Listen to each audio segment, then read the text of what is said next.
Brought to you by Penguin.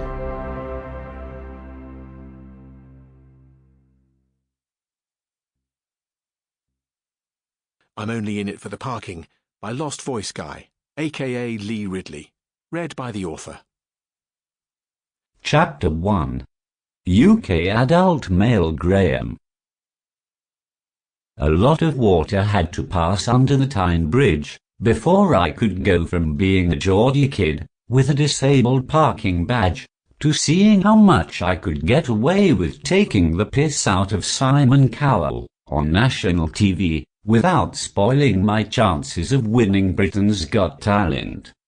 Quite a lot, as it turned out. What happened, and when, how, and even why, with a bit of wow thrown in, is what this book is about. But before we can get properly underway, my voice app has a few announcements to make.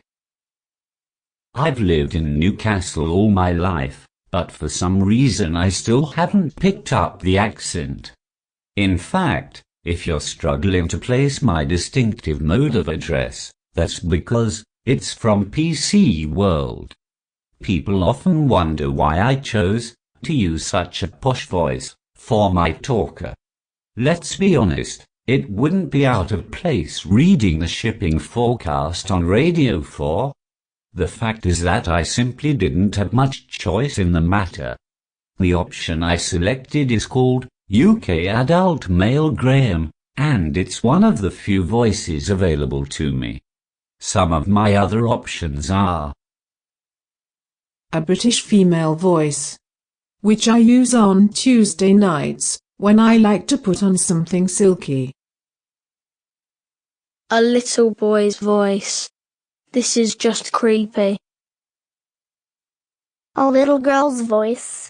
Even creepier, but good to use when you want to mess with cold collars. An American male voice. But Donald Trump's ruined the idea of pretending to be an all-American hero. Not a good time to be American.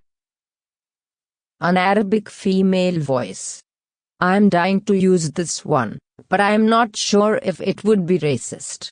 After all, I own the voice, so I should be allowed to use it, but I don't think a white British male would get away with that excuse.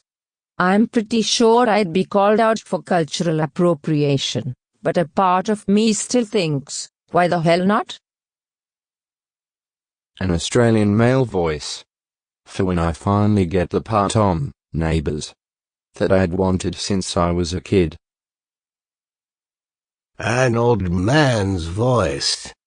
Probably as creepy as the kids' voices, but for entirely different reasons. Let's just say I can never say, "Do you want to come and see my puppy?" using it. People would flinch.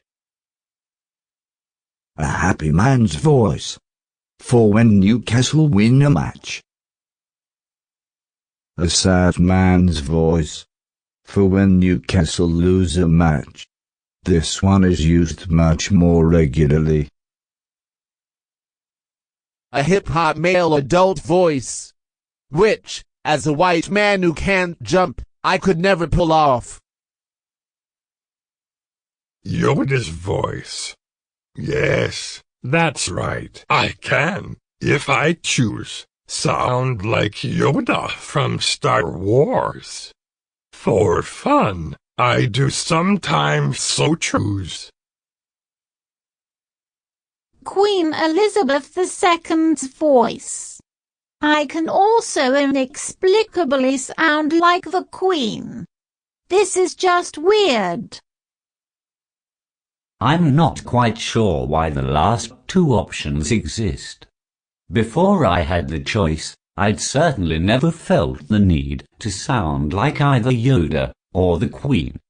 But now I have it, I'm strangely drawn to using both, from time to time.